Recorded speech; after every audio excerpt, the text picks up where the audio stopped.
101 तक का 400 पार होगा। पार्टी समान नागरिक कायदा जी और दूसरा इक्वलिटी सीएए और सभी जो नए नए कायदे आने वाले हैं वो कायदे पे भारतीय जनता पार्टी खरा उतरने वाली है। और टाइम से मैं हूं जैद अहमद। आज हम लोग नांदेड़ महाराष्ट्र में मौजूद है। नांदेड़ महाराष्ट्र के पट्टाबा निकेतन जो वोटिंग बूथ है यहाँ पर हम मौजूद है। यहाँ के युवाओं से हम बात करेंगे कि जो युवा फर्स्ट टाइम वोट दे रहे हैं उनसे हम बात करेंगे। तो सबसे पहले आपका नाम बताइएगा। आदित्य अष्टुरकर।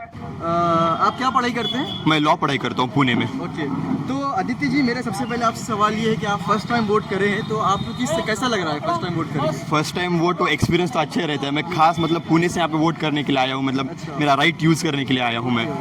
तो आदित्य जी मेरा दूसरा सवाल आपसे ये है कि इस वोटिंग में आपका मेन मुद्दा क्या है? आपका मेन जो विषय है क्या है कि आप क्या चाहते हैं नेक्स्ट जो प्राइम मिनिस्टर बनेंगे, नेक्स्ट जिसकी सरकार बनेंगे, उनसे आप क्या चाहते हैं?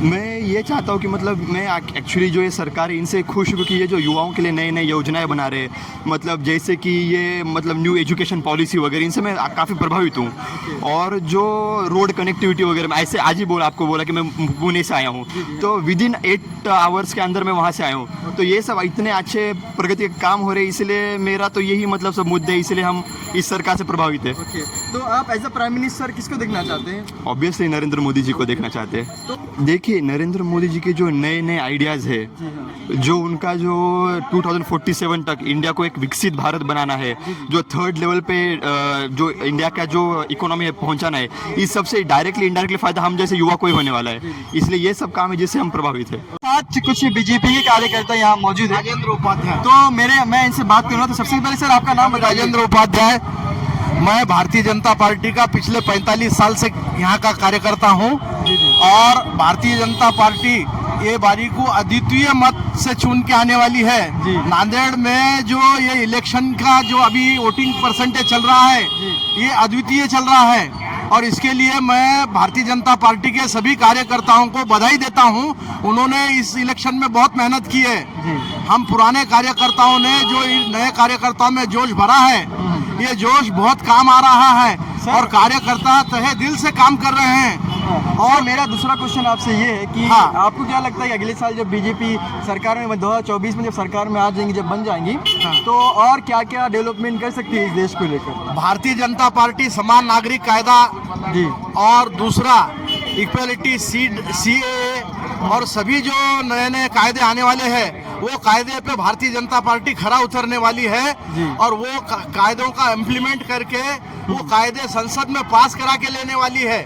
इसके लिए भारतीय जनता पार्टी को सबसे ज्यादा सीट आपकी बार 400 पार जो मोदी जी का स्वप्न है वो स्वप्न कार्यकर्ता पूरा करने के लिए जा रहे हैं। तो सर मेरा आपसे ये सवाल है कि जो बीजेपी के कार्यकर्ता का ये दावा है कि अब की बार हम 400 पार आएंगे, तो क्या आपको लगता है इस बार 400 पार आएंगे? 101 तक का 400 पार होगा जी, क्योंकि मोदी जी ने जो कार्य किए जी, जी। हैं पिछले 10 साल के अंदर, वो कार्य खरे उतरे हैं इस देश के कार्य के लिए। सराहनीय है वो उनके कार्य। और सारे कार्यकर्ताओं में, पब्लिक में, सभी लोगों में जो बीजेपी का कार्यकर्ता नहीं है वो भी आज बीजेपी को वोट देने के लिए लाइन में खड़ा होकर वोट देने जा रहा है। उनका जो उत्साह है वो देश के हित के लिए है और देश कार्य के लिए काम आएगा। सर मेरा आपसे सवाल ये है कि आप थोड़ा इधर आ जाइए कि सर जो अपोजिशन का जो कहना है कि इस बार अगर बीजेपी की सरकार फिर से आ जाएंगी तो वो डेमोक्रेसी को, संविधान को ख़त्म कर देंगे, तो आपको क्या बोलना है इसके ऊपर? सर अपोजिशन कानून नहीं जानते। As being educated person and voter, संविधान बदलना ये नामुमकिन सी चीज़ है। ऐसा कोई ठहराव या अधिकार सरकार के पास नहीं है, ये एक अफवाह है। ये लोग विकास का मुद्दा छोड़कर निगेटिविटी और द्वेष भावना से मतदान मांग रहे हैं। इनके पास कोई एजेंडा ही नहीं है कांग्रेस या विरोधी पक्षों के साथ। नहीं सर, जैसा कि मैं देख सकता हूं कि बीजेपी के कुछ कार्यकर्ता ने भी कहा था कि हम संविधान में कुछ चेंजेस कर देंगे, तो सर इसके ऊपर आप क्या सोचते हैं कि किस तरह के चेंजेस? कॉन्स्टिट्यूशनल एक्ट में बताया गया ऑलरेडी कि संविधान बदलना मतलब जैसा कि लोकपाल बिल आया गया, ये बदला थोड़ा ही गया। लोकपाल बिल तो ऑलरेडी संविधान में मौजूद था, उसको इम्प्लीमेंट कराया गया। उस तरीके से बहुत से घटनात्मक जो कलमे हैं अभी संविधान की खुली नहीं है, वो खोलने का काम बीजेपी भविष्य में ज़रूर करेंगी। आर्टिकल्स जो अलग अलग है वो खोलने का काम बीजेपी ज़रूर करेंगी और वो देश के और लोगों के हित में करेंगे, इसमें कोई दो राय नहीं है सर। सर मेरा आपसे सवाल ये है कि क्या बीजेपी से इस देश की जनता खुश है? बीजेपी के जो कार्य हुए हैं इस देश के अंदर, इसमें सेकुलरिज्म के कार्य किए हुए उन्होंने।